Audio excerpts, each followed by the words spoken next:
네, 반갑습니다. 오스틴에서 온 서지원입니다.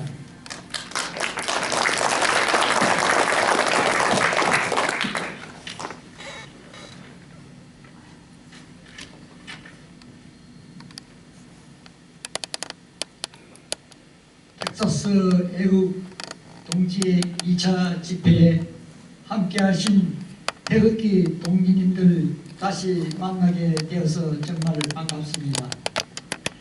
저희들은 먼 미국 땅 태평양 넘어 미국 땅에 살고 있지만 조국 대한민국을 생각하는 마음만은 언제나 한결같습니다. 지금 문정권이 통치하고 있는 대한민국은 아무리 생각해도 정상이 아닌 것 같습니다. 국민을 최우선으로 생각해야 할 대통령이 인권이 완전 말살된 북한 김정은을 우선으로 모시려고 하는 처사에 분노하지 않을 수가 없습니다. 촛불을 혁명이라고 찬사하면서 온 국민을 속이고 있는 모습 또한 분통이 터지게 만들고 있습니다. 피사의 사탑이 자신이 바로 서 있다고 생각한다면 세상은 온통 삐뚤어져 넘어져가는 모습으로 보일 것입니다. 지금 대한민국의 현 정권이 피사의 사탑 정치 현실이며 적폐 청산 기고만장입니다. 2년 전 정년 박근혜 대통령을 거짓 방송과 거짓 언론 보도로 매도하여 특히 JTBC 손석희의 태블릿 PC 완전 날조 사기 방송으로 온 국민을 분노케 하고 속여서 치사한 나쁜 대통령으로 만들어서 엉터리 사실을 진실인 양 속임수와 촛불 세력 괴물 집단 민노총을 동원하여 강화문을 휩쓸고 여의도 국회의원들도 헌법재판소 8명의 재판관들 모두를 송두리째 한 패거리로 만들어서 엉터리 탄핵을 인용하였습니다.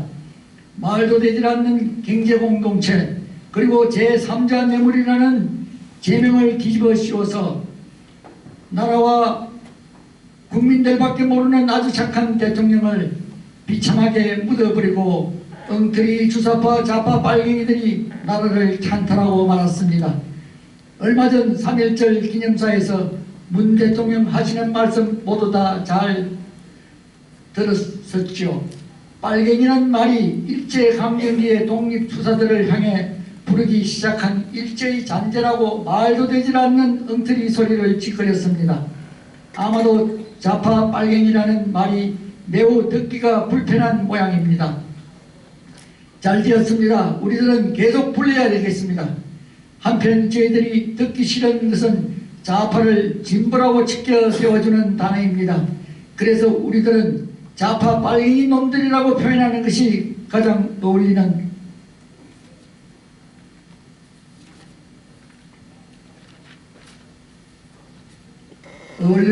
표현 같습니다. 또한 문 정권은 북한의 비핵화와는 말도 제대로 하지 못하고 한반도 비핵화라고만 하면서 한미동맹을 파괴하고 있으며 9.19 군사 합의로 국가 안보를 무너뜨리는 침묵 아부하는 모습도 거리낌없이 저질러 버렸습니다. 또한 경제는 수출 대국으로 잘 나가던 우리가 경제 파탄으로 내리막길을 달리고 있습니다. 젊은이들은 일자리가 없으니 처참한 논평이로 전락하고 자영업자들은 계속해서 망해가고 있습니다.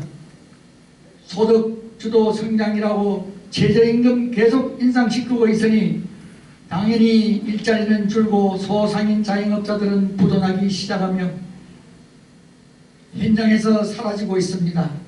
시장 경제란 여건이 갖추어져야 일자리가 자연 발생하게 되어 있습니다. 경제를 모르는 나도 아는 상식을 문파 참모들은 아무도 모릅니다. 그러면서 국가 예산은 54조 원이나 퍼붓고도 공무원 숫자만 늘릴 뿐 기업들은 크든 작든 도산 상태로 접어들고 있으니 나라 걱정에 편히 잠잘 수가 없게 되었습니다.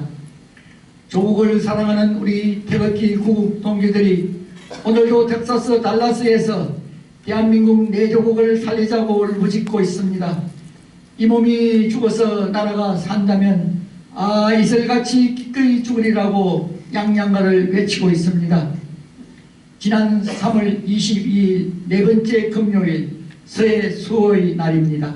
2010년 3월 26일 우리 해군 천안함이 북한 잠수정에 의뢰 공격으로 침몰하여 아까운 우리 젊은 해군 장병 46명이 순국하였습니다. 나라를 지키다 순국한 우리 국군 장병들을 영원히 기리기 위해 4년 전에 서해 수호의 날을 제정하였습니다. 작년 행사에도 금년 추모 행사에도 문 대통령은 불참하였습니다. 왜 불참하겠습니까? 대한민국 대통령이라면 최고의 국군 통수권자로서 반드시 참석하여 억울한 죽음을 당한 우리 젊은 애국 용사들의 영혼을 길이길이 빛나도록 어루만져주는 것이 당연한 치사 아닙니까? 정말 애국심이 조금이라도 있는 대통령 맞습니까? 아니면 국군 장병들이 죽든 말든 금강산에서 우리 국민이 총에 맞아 죽든 팽개치고 인권 누린 최악의 3대 세습 1인 독재자 김정은만 찬양하며 위장평화 부러지자면 만사 행통입니까? 문재인 씨 잘 들으세요.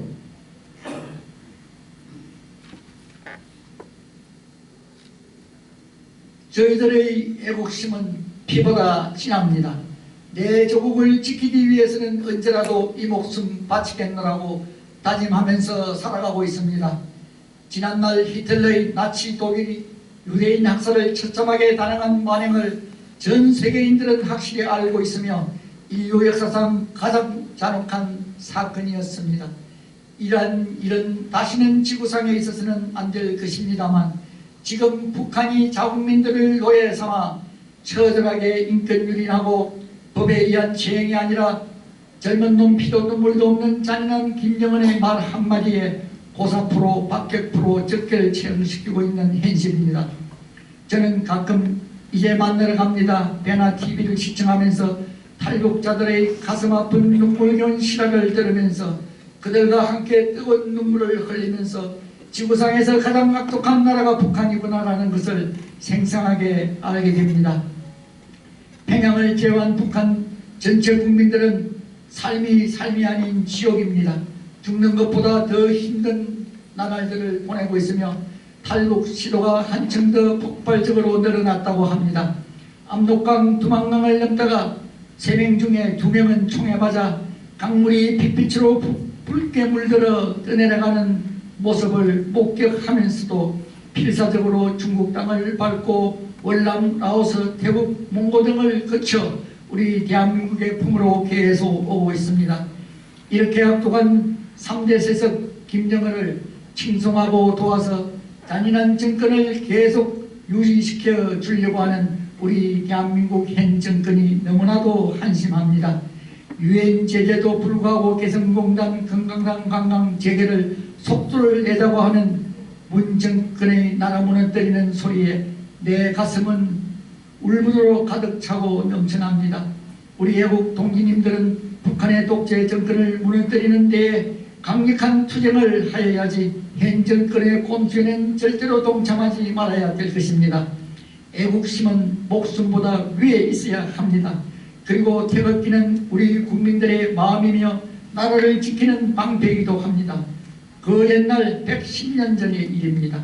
1909년 10월 26일 만주 할빈역에서 조선 총독부 초대 총독 이등방문을 세 발의 총알로 처단하고 31세의 나이로 1910년 3월 26일 아침 10시에 중국 여선 감옥에서 순국하신 우리의 영웅 안중근 열사를 기억합니다.